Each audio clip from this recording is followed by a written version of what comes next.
প্ৰিয় দৰ্শক, আমাৰ সমাজত এনে কিছুমান মানুহৰ জন্ম হয় যি নিৰ্বিঘ্নে নিৰলে এনে কিছুমান সমাজৰ 10জনৰ উপকাৰ সাধন কৰে আৰু তেনে এজন ব্যক্তি হৈছে ৰাজু শইকীয়া।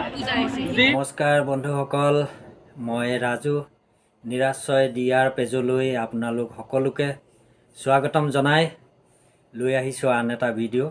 আৰু আজিৰ ভিডিঅ'টো হৈছে আমাৰ ধৰ্মমুক্তি মনোবিকাশ সংস্থানৰ ওপৰতে।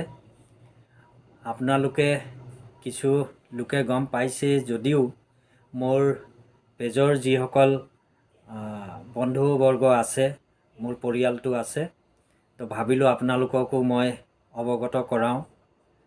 তো যোৱা 2 ফেব্ৰুৱাৰীৰ দিনা গুৱাহাটীৰ শংকৰদেৱ কলাক্ষেত্ৰত অনুষ্ঠিত কৰা NB নিউজ চেনেলৰ 2 বছৰীয়া বৰ্ষপূৰ্তি অনুষ্ঠানত মোক নিমন্ত্ৰণ কৰিছিল আৰু তেখেতসকলে 2 বছৰ কাৰ্যকালৰ অন্তত 3য় বছৰ বৰ্ষলৈ ভৰি দিলে আৰু তেখেতসকলৰ কাৰ্যসূচীত অংশগ্ৰহণ কৰি খুবেই ভাল লাগিল। মোৰ দৰে এগৰাকী ব্যক্তিক এই অভাজনক বিশেষ সন্মান প্ৰদান কৰিছিল তেখেতসকলে। আৰু মই ভাবিলোঁ যে সেই গোটেই আৰম্ভণিৰ পৰা শেষলৈকে তাত যি কাৰ্যসূচী চলিছিল আপোনালোককো দেখুৱাওঁ, আপোনালোকে জানি ভাল পাব, মোক আশীৰ্বাদ কৰিব, দিহা পৰামৰ্শ আগবঢ়াব। আৰু NB নিউজ চেনেলৰ যিগৰাকী পৰিচালক আৰু সঞ্চালক তেখেত হৈছে নৃপেন দাস ডাঙৰীয়াদেৱ, তেখেতলৈ মই শ্ৰদ্ধা নিবেদিছোঁ আৰু অনুষ্ঠানৰ পৰিয়ালৰ হৈ কৃতজ্ঞতা জ্ঞাপন কৰিছোঁ। একেবাৰে কাৰ্যসূচীৰ শেষৰ অন্তৰ সময়ছোৱাত মই থাকিব নোৱাৰিলোঁ, যিহেতু মোৰ সময়ৰ কথা আছিল। গৈছিলোঁ ট্ৰেইনত আৰু ঘূৰি অহাৰো টিকট আছিল মোৰ ট্ৰেইনতেই নিশাৰ 11:30 বজাত। গতিকে মই অহাৰ সময়ছোৱাত তেখেতক এষাৰ মাত লগোৱাৰ ইচ্ছা আছিল যদিও মাতষাৰ দি আহিব নোৱাৰিলোঁ। আশা কৰোঁ পৰৱৰ্তী সময়ত আকৌ ক'ৰবাত লগ পালে তেখেতৰ লগত কথা বতৰা পাতিম। যে কি হওক নহওক, আমাৰ এই অনুষ্ঠানটোৰ ভিডিঅ'সমূহ আমাৰ নিৰাশ্ৰয় দিয়াৰ পেজত কিছুমান ভিডিঅ' মই আপলোড কৰিছোঁ আৰু কিছুমান ধৰক আমাৰ ওচৰে পাঁজৰে থকা অঞ্চলসমূহৰ 2-এটা ভিডিঅ'ও দিছোঁ। তো ক'ৰবাত নহয় ক'ৰবাত তেখেতসকলে আমাৰ ভিডিঅ' চাই গম পালে, ভাল লাগিলে। মই ভবা নাছিলোঁ এনেকুৱা সন্মান তেখেতসকলে দিব বুলি। যে কি হওক নহওক, NB নিউজ চেনেলৰ সমূহ পৰিয়ালবৰ্গলৈ মোৰ কৃতজ্ঞতা জ্ঞাপন কৰিলোঁ, মৰম যাচিলোঁ।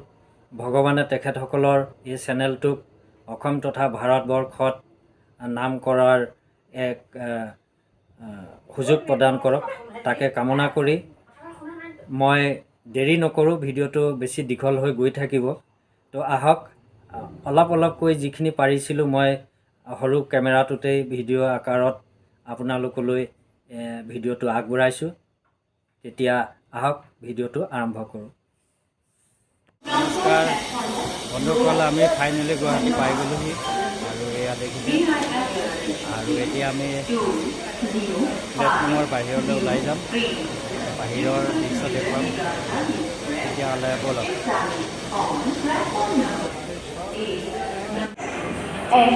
নম্বৰ প্লেটফৰ্মত ৰৈ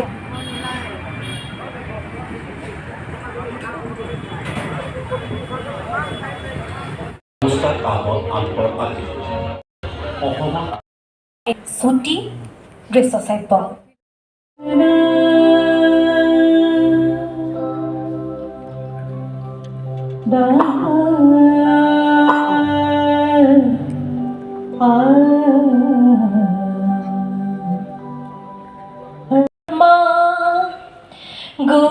गुरुर्विष्णु गुरुदेव महेश्वरा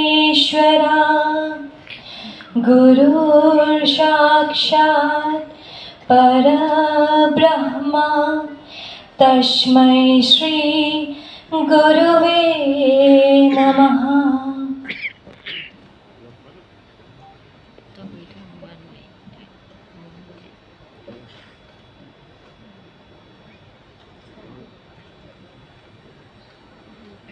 শক্তিশালী কৰি তুলিবৰ বাবে তেওঁ অহৰহ চেষ্টা কৰি আহিছে। এই কামত তেওঁ নিজকে উৎসৰ্গা কৰি পেলাইছে আৰু তেখেতক সহায় কৰি আহিছে তেখেতৰ গুণমুগ্ধ তথা গাঁওবাসীয়ে। এইগৰাকী বিশেষভাৱে সক্ষম ব্যক্তি ৰাজু শইকীয়া, তেখেতৰ সম্পৰ্কে অডিঅ' ভিজুৱেল আছে, আমি আগবঢ়াইছোঁ। গোলাঘাটৰ বৰপথাৰৰ সমাজকৰ্মী ৰাজু শইকীয়া।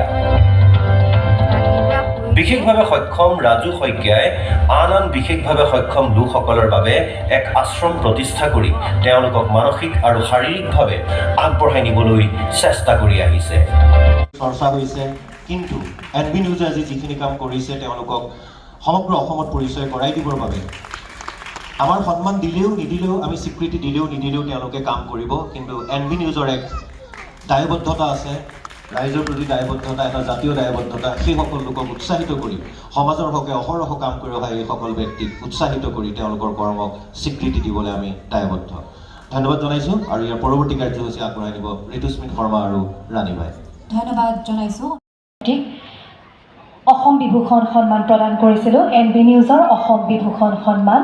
মৰণোত্তৰভাৱে আমি ৰাজীৱ খটিয়াক 2024 বৰ্ষৰ NB নিউজৰ অসম বিভূষণ সন্মান প্ৰদান কৰিছিলোঁ। তেখেতৰ সন্দৰ্ভত আমি এটা চমু দৃশ্যশ্ৰাব্য। প্ৰিয় দৰ্শক, আমাৰ সমাজত এনে কিছুমান মানুহৰ জন্ম হয় যি নিৰ্বিঘ্নে নিৰলে এনে কিছুমান কামে সমাজৰ 10 জনৰ উপকাৰ সাধন কৰে, আৰু তেনে এজন ব্যক্তি হৈছে ৰাজু শইকীয়া, যি বিশেষভাৱে সক্ষম হোৱা স্বত্তেও আন 10 জনৰ কথা চিন্তা কৰি নিৰলে এটা বিশেষ কাম কৰি আছে। সেই কথা গম পোৱাৰ পাছত NB নিউজে এইবাৰ বিশেষ সন্মান তেওঁক আগবঢ়াইছে। আজি দ্বিতীয় বৰ্ষপূৰ্তি NB নিউজৰ বিশেষ সন্মান গ্ৰহণ কৰাৰ পাছত আপোনাৰ অনুভৱ জানিব।